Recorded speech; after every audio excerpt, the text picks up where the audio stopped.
So hello everyone, good evening to all of you. आज हम cover करेंगे Keynes की view aggregate demand and aggregate supply से related जो मॉडल है उस पर। एग्रीगेट डिमांड बेसिकली होती क्या है, गुड्स एंड सर्विसेज की जो डिमांड होती है डिफरेंट प्राइस लेवल पे, उसे बोलते हैं हम एग्रीगेट डिमांड। एग्रीगेट डिमांड की बात करते हैं अगर हम, तो उसको केन्स ने किस किस का फंक्शन माना है। C consumption demand, I investment demand, G government से जो डिमांड आती है, प्लस हमारी जो फॉरेन सेक्टर एक्सपोर्ट इंपोर्ट से जो डिमांड होती है वो। अगर हम एग्रीगेट डिमांड की स्लोप के बारे में बात करते हैं तो एग्रीगेट डिमांड जो है उसका स्लोप कैसा होता है, डाउनवर्ड।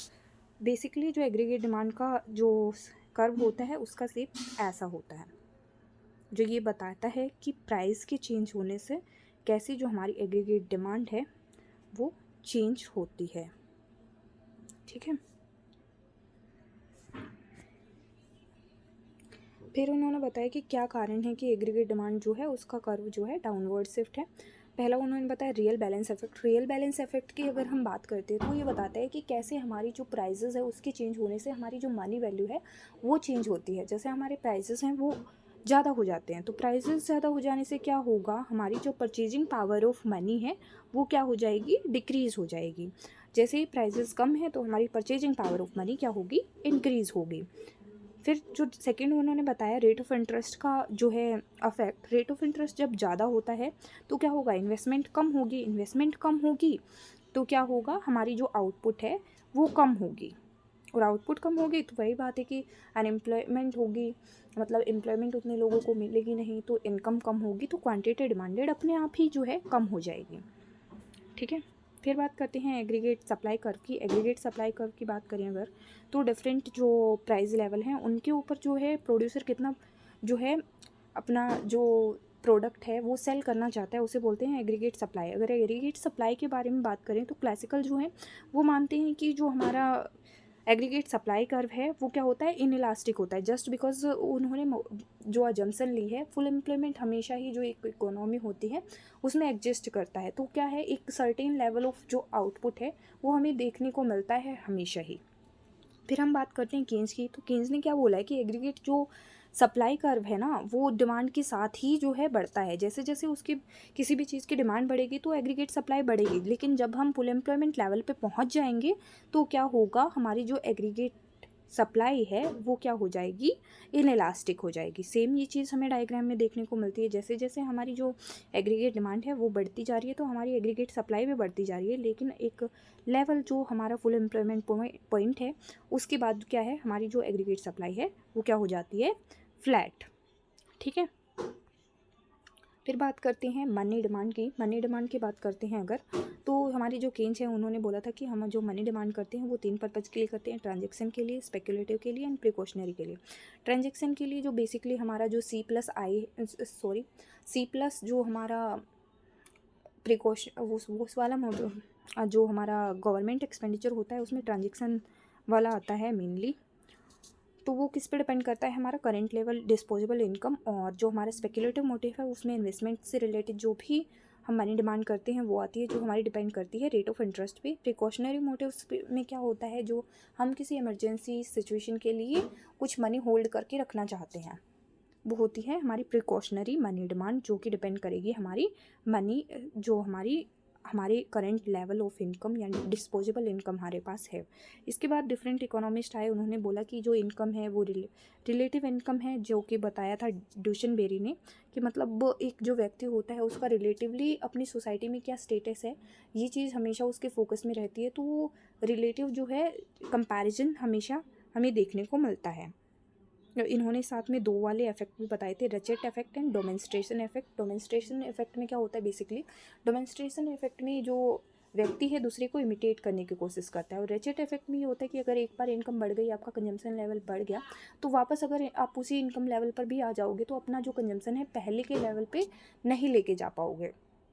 इन्होंने एक जो प्रिंसिपल दिया था साइकोलॉजिकल लॉ ऑफ कंजम्पशन, उसमें इन्होंने यही बताया था कि कैसे एक व्यक्ति जब इनकम बढ़ जाती है तो उतना जो है कंजम्पशन नहीं बढ़ाता है जितनी कि उसकी इनकम बढ़ी है।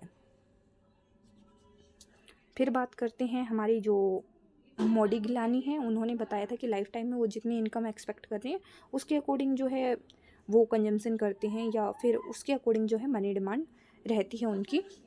फिर बात करते हैं परमानेंट इनकम हाइपोथेसिस, जो उन्होंने बताया था कि परमानेंटली उनके पास जो इनकम है उस पे डिपेंड करेगा कि वो कितना जो है ट्रांजैक्शन मोटिव के लिए रखेंगे, कितना स्पेकुलेटिव वो करेंगे।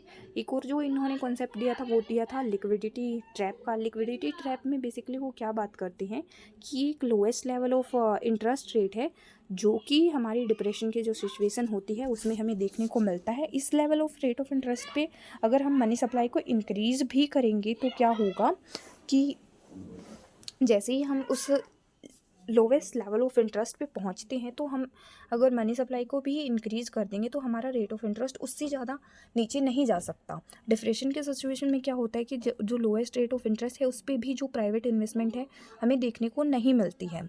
तो क्या होता है कि जो लोएस्ट रेट ऑफ इंटरेस्ट है उस पर हमारे को इन्वेस्टमेंट नहीं मिल रही है इकोनॉमी तो इस सिचुएशन में हमारी जो गवर्नमेंट इंटरवेंशन है वो बहुत ज़्यादा इंपॉर्टेंट हो जाती है। गवर्नमेंट जो इंटरवेन करती है वो किसके थ्रू करती है, हमारी जो फिस्कल पॉलिसी होती है उसके थ्रू जो है गवर्नमेंट इंटरवेन करती है हमारी इकोनॉमी में। फिस्कल पॉलिसी में बेसिकली जो क्या चीज़ें होती हैं, हमारी जो टैक्सेशन होती है वो, और जो हमारा पब्लिक एक्सपेंडिचर होता है वो। पब्लिक एक्सपेंडिचर से रिलेटेड उन्होंने एक टर्म दी पम्प प्राइसिंग, जो कि हमारी डिप्रेशन के सिचुएशन में गवर्नमेंट पब्लिक एक्सपेंडिचर को बढ़ाती है तो उससे एग्रीगेट जो डिमांड है वो इंक्रीज़ हो जाती है। एग्रीगेट डिमांड इंक्रीज़ होने से क्या होगा, जो हमारा एग्रीगेट डिमांड और एग्रीगेट सप्लाई है वो इक्विलिब्रियम में आ जाएगा, और जो डिप्रेशन के सिचुएशन से हमारा जो कंट्री है वो बाहर निकल जाएगा। जिससे क्या होगा कि जैसे ही हमारे मान लो एग्रीगेट डिमांड बढ़ती है तो प्राइवेट सेक्टर भी एक्टिवली